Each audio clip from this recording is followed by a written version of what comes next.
Very special woman, I have to say that. Friend of mine for a long time, and she is very, very special. And her husband is, I mean, this was one tough cookie. He loved Israel. And you talk about special. That was a special man, wasn't he? It was great. So I want to thank you very much, Miriam, and for all of the exceptional commitment that you've given to the safety and security and the prosperity of the United States and Israel. Before we begin, I would like to tell you that there's a very violent hurricane that's coming down the line, and it's a Category 5, which is something that I've never heard a Category 5 actually coming onto land, but it looks like it's going to. And right smack in the middle of Florida, nobody's seen a line like that.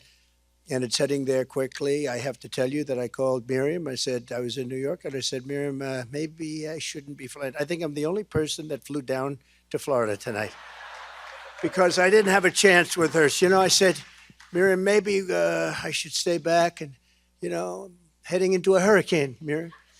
It made no difference. No, you have to be here. Our friends are there. And I said, okay, when you say that, I'm going to be there 100%. I'm going to be there. I was watching the airplane highways, and they were all heading this way as I was going that way. They said, what's he doing? But I wouldn't have missed this regardless. I wouldn't have missed this for anything. This is a very special time, and it's a very special day. This is the day we have to do it. This was the day we had to do it. We don't have to postpone it for a week. This is the day, because I'm looking forward to coming back and maybe seeing all of these seats filled up the next time. That's what I want. Yeah, that's what we want. So we're praying for Florida, and we hope everyone is safe, and we're praying for North Carolina and all of the different places. You look at Georgia and Alabama and Tennessee and South Carolina and Florida. It's amazing. This has been an amazing period of time, but the response has been very weak, unbelievably weak. Nobody's ever seen such a weak response, so we have to get a strong response. And now we have another one coming, and it looks like it's going to be a whopper. I also want to thank Rabbi Kaplan for doing such a great job. I appreciate it. Your son, I appreciate that. And we have a lot of very, very powerful people here tonight, great people. Senator Rick Scott, a big fan of Miriam and a big fan of Israel. Members of Congress, Carlos Jimenez, Mario Diaz-Balart, thank you. Maria Salazar, Guy Reschenthaler, David Kutzoff, Congressman Lee Zeldin. He's helping us win New York. We got to win New York. We're going to see if we can do it, right, Lee? We're going to see if we can do it. Ambassador David Friedman, what a job he did. Everybody loved him. Robin Bernstein, where's Robin? Robin, hi, Robin, how are you? Good job you did as the ambassador. And Duke Buchan, thank you very much. You raised a lot of money for our campaign. We appreciate it. The Council General, and I think you all know, Mara, where are you? Where is he? Where is he? What a good job you've done. Where are you? Thank you very much. What a beautiful job. Thank you very much. Thank you. And Florida House members, Danny Perez and Randy Fine. Randy Fine. Where is Randy Fine? Randy Fine's been out there. Thank you, Randy. Great job. State Senator Ileana Garcia, Keith Raboy, thank you. Ed Russo, Ed Russo, environmental specialist. Whenever I have a problem, I call Ed Russo, and he solves the environmental problem for me. We appreciate it. And somebody who's been a great defender of ours on television, on Fox and elsewhere, but particularly on Fox, Elizabeth Pipko. Where's Elizabeth? She has been so great. Thank you, Elizabeth. And a person, one of the greatest business people in the country, in the United States, and I think actually beyond. And she's been a fan, and I've been a fan of hers, but she's been a friend of mine for a long time, Safra Katz. Thank you very much. Thank you, Safra. Haven't seen you. You look well. So we're here this evening in solemn remembrance of one of the darkest hours in all of human history. 1 year ago today, every civilized person was filled with shock and horror and grief at the news of an evil and so absolute that, and nobody's seen anything like it. Nobody's seen anything that it really can barely be described. You can't describe it. October 7th was not just the deadliest day for the Jewish people since the Holocaust. It was not just the worst terror attack since 9/11. It was an attack on humanity itself. It was a hideous, incredible cruelty. It was chilling savagery. It was demonic delight and the destruction of innocent life. On October 7th, it seemed as if the gates of hell had sprung open and unleashed their horrors onto the world, and that's exactly what happened. What a moment in time, what a moment in horrible history, horrible history. Today we mourn more than 1,200 innocent victims of the October 7th attacks, whose memory we honor with 1,200 beautiful individual candles, and we honor them with grace and with gratitude for their lives and for their families, what their families have gone through. And maybe we'll have a moment of silence, please.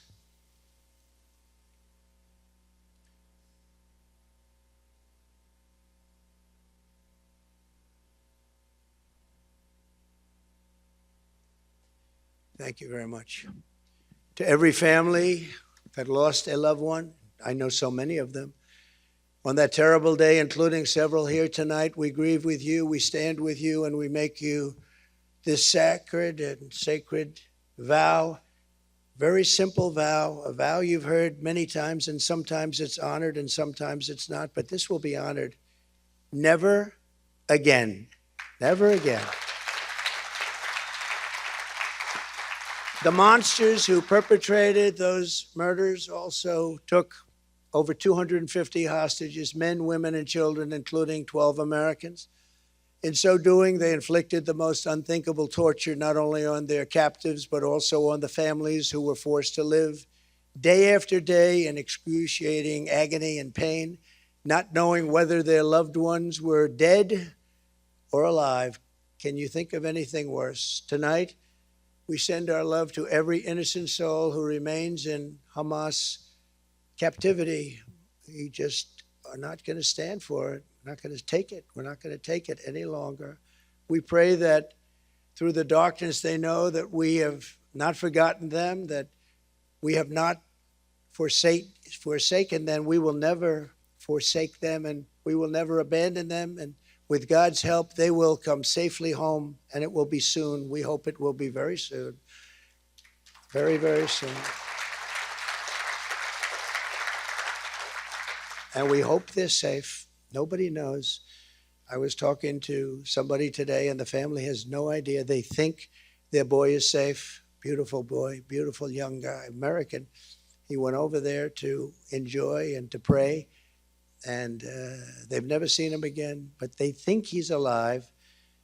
And can you imagine that? Can you even imagine? Let me also say to all of the people of Israel who have endured a long year search of anger and slander and war, our hearts are united with yours. We are very united with yours. The bond between the United States and Israel is strong and enduring. And if and when they say, when I'm president, I don't say that. I never say that. If and when I'm president of the United States, it will once again be stronger and closer than it ever was before. We have to win this election. If we don't win this election, there's tremendous consequence for everything. You know, I say that November 5th will be the most important day in the history of our country. I think it will also be the most important day in the history of Israel, if you want to know the truth. I believe that. I think you believe that too. Thank you. Over the past year, there has been an effort by some to deny the horrors of October 7th, just as some unbelievably deny the Holocaust itself. And you have that, and you have people that actually say, oh, October 7th, it never happened. Where do these people come from? Where do they come from? And they don't believe it. They don't believe it. They want others to believe it. They don't believe it. That's why it's so important to remember and to state clearly for history what happened on that terrible day. The only way we can keep our vow is never again, and it really is to also say never, ever forget. We can never forget. The nightmare of that day still hangs. The the horrible legacy of what's taken place, the survivors, the families of the dead, and Jews all over the world. Hamas raped, tortured, maimed, and murdered innocent civilians in the most barbaric ways imaginable. Nobody can believe what they saw, and it's there for those to see if you want to see it. It's a terrible thing. I've seen it. They paraglided into a music festival full of life and beauty. From the skies they came and massacred young people who came for joy and happiness and peace. They were loving young people, wonderful young people, beautiful people. One young woman whose friend had been killed was seen begging on her knees for her life. She was begging, please, please. Her last words were, don't kill me, please don't kill me, before the terrorists shot her dead in the face. Elsewhere, a child and an adult were bound together with metal wire. They were burned alive. A baby was shot through the heart while still in the mother's womb, ready to be born, and shot. Today, we reaffirm the entire world to hear there can be no acceptance, no excuse, and no understanding of this kind of evil. It's the evil like nobody has ever seen before. Nothing can justify it. Nothing can rationalize it. And any person who sympathizes with it, with these terrible atrocities, as a sickness in their soul and a darkness in their heart. And these are people that can never be our allies or our friends. Almost as shocking as October 7th itself is the outbreak of anti-Semitism that we have all seen in its wake. I never thought I was going to see this. Never, ever. This is so incredible to be witnessing. Whoever thought? We thought this was very, very rarefied, putrid air. We never thought we'd see it, and we certainly never thought we'd see it in this country. And a lot of that has to do with the leadership of this country. This attack, yeah, well, that's true. We need leadership. Thank you. Thank you. Thank you. It's very sad to see. I never thought I'd see it. This attack should have rallied the entire world in support of the Jewish people and the Jewish homeland. Instead, an ancient scourge of anti-Jewish hatred. And this was something we thought was left to hundreds and thousands of years ago. I mean, this was something we never thought could happen. The anti-Jewish hatred has returned even here in America, in our streets, our media, and our college campuses, and within the ranks of the Democrat Party in particular. Not in the Republican Party, I will tell you that. It's not in the Republican Party.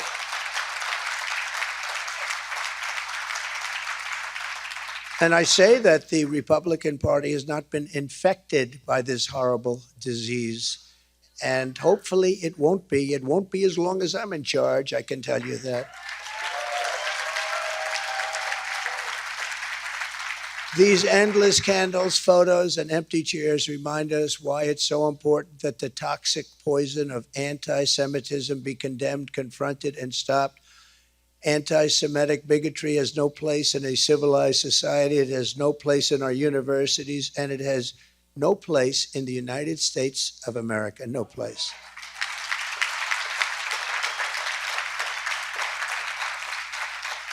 Over 2,500 survivors of the Holocaust living in Israel were directly impacted by the horrors of October 7th. Many were forced to flee their homes. They cannot believe it happened. Some even lost their lives. Actually, many lost their lives. One of them was Moshe Ridler. Moshe was escaped from a concentration camp at the age of 11, only to die at the hands of the same vile hate 8 decades later. Can you imagine? Can you imagine his thought process when he saw this happening? Can you even imagine it?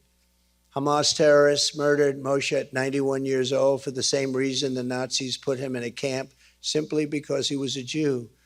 The world cannot continue down this dangerous path. We must stop this perilous slide into conflict, hatred, and destruction.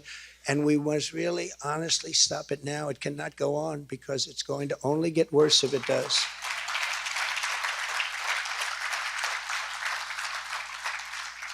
The October 7th attack would never have happened if I was president, I can tell you.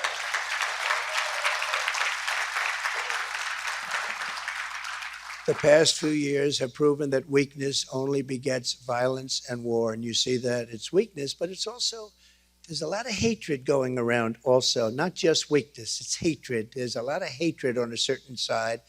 What is needed more than ever is a return of unwavering American leadership and unquestioned American strength. We were strong, we were powerful, we were respected like this country has not been respected in many, many decades. Just 4 years ago, that's what I intend to deliver as the 47th President of the United States. We're going to deliver everything that we want. As you know, Hamas has now been severely degraded, and Hezbollah has recently been dealt very, very powerful, crippling blows. With strength and the right leadership, the dawn of a new, more harmonious Middle East is finally within our reach. It's finally within our reach. But you have no idea the role that the United States has to play in order to get that ball over the goal line. We have to get it into the end zone. And if it's not the United States, it's not going to happen. It's not going to happen. We have to be able to get it done and get it done properly and get back to a wonderful, beautiful way of life. You have to be able to do it. You have to finish what you began, and you have to finish it quickly. So here is my commitment to you on the solemn date. I will not allow the Jewish state to be threatened with destruction. I will not allow another Holocaust of the Jewish people. I will not allow a jihad to be waged on America or our allies. And I will support Israel's right to win its war on terror, and it has to win it fast. No matter what happens, it has to go fast. Thank you.